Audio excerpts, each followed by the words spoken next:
obugodu na ino di chọta nwoke ya na-edina gị ọ bụrụ njọ ife ahụ nọ na-akpọ nọ njọ abụrụ njọ ife bụ njọ ọbụla ije nagara nwa mmadụ die ma ọ na ije na-edina di mmadụ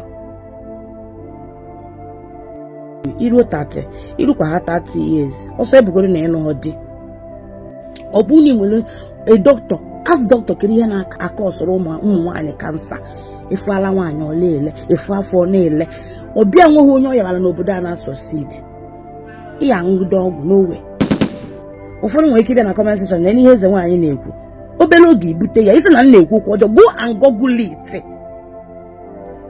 google ya gị nwa bụ nwa agbọghọ irugo 30 something years enubeghị di onwe onye na-blame nwoke na ya n'ọdị o nwere ike ọ bụrụ one thing to the other enyi gị nwoke metụ gị aka esi ya nye gị ego ihe eburu ikpu gị ahụ na-akwagharị gị nwa bụ nwaanyị gị na di gị ya ebi n'ụlọ ị na-ezochi ike gị ị na-ezochi ikpu gị onye ka ị na-ezori ya ịjụ na ị gaghị enye di gị obere oge iburu kansa nke a abụghị nke na ihe abụ reality asọkwa ngụje laba di mmadụ asị ngụ labazie ka nkịta ka ị wee bute HIV but at least once in a month once in 2 months agaghị egbu gị egbu na ịnọ di ọ bụrụ na nkwucha okwu a na-ekwu ije na Google research ihe a nchọ ikwu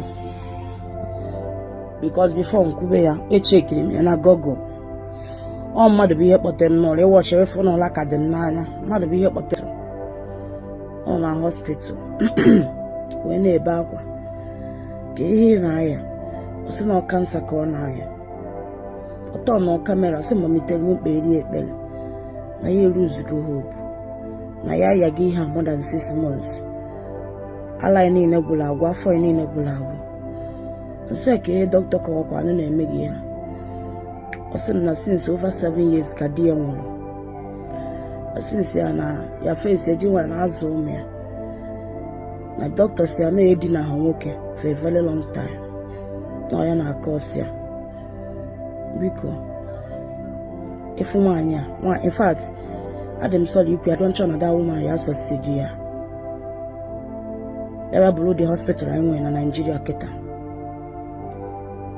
let me tell you iru 30 irukwa ha 30 years ọsọ ebugoro na ịnụ di ọ bụgodu na ịnọ di chọta nwoke ya na-edina gị ọ bụrụ njọ ife ahụ nọ na-akpọ nọ njọ abụrụ njọ ife bụ njọ ọbụla ije nagara nwa mmadụ die ma ọ na ije na-edina di mmadụ disi na unu na-eche na ndị abụrụ njọ ụfọdụ nwere ike ịbịa na comment section na ihe eze nwaanyị na-ekwu obere oge ibute ya isi na m na-ekwu okwu ọjọọ go and google it there are a lot of people na-anwụ because of cancer.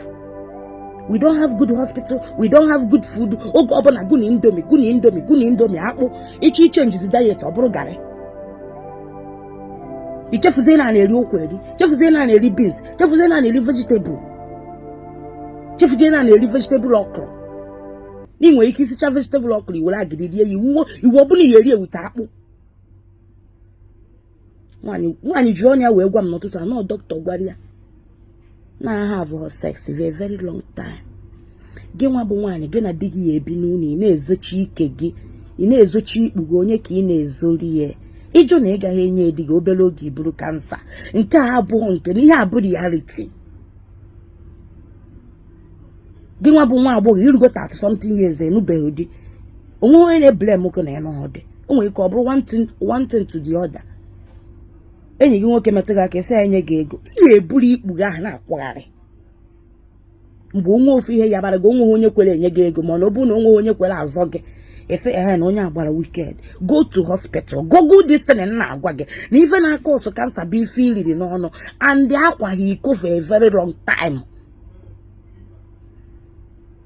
Akwaghị iko in a very long nkwucha ya go and ask your doctor go and google it. Go and google it. Nwaanyị a na-ebe ifu dị ahụ na-acha ya ọkụ na ihe dị na godo na tais chiefo sel ahụ a na-ekpo ya ọkụ. Onye chee na ọnụrụ asị ọkwa ngụje laba di mmadụ asị ngụ labazie ka nkịta ka i wee bute HIV but at least once in a month once in 2 months agaghị egbu gị egbu na ịnọ di ihe a na-agwa gị obo reality. Ọsọ gị eme na mgbe ọ bịara iwere anya gị wee fịa. Ekpere m ọ bụ na ọ gaghị abịa, but mee nke ị kwesịrị ime asị mmadụ. Leave the rest to God. Agazikwala ọnụ. Go and Google it. Google ya. Ọ bụ na ị nwere a doctor, as doctor kiri ihe na-aka ọsọrọ ụmụ nwaanyị kansa. Efu ala nwaanyị ole efu afọ na-ele. Ọbịa nweghị onye ọ yawara n'obodo a na-succeed. Ihe aṅụgide ọgwụ n'owe. There are a lot of people nogodo obodo oyibo succeed. Ọ bụ oge nwa nọ Nigeria ịma na o nweghị equipment unu nwere.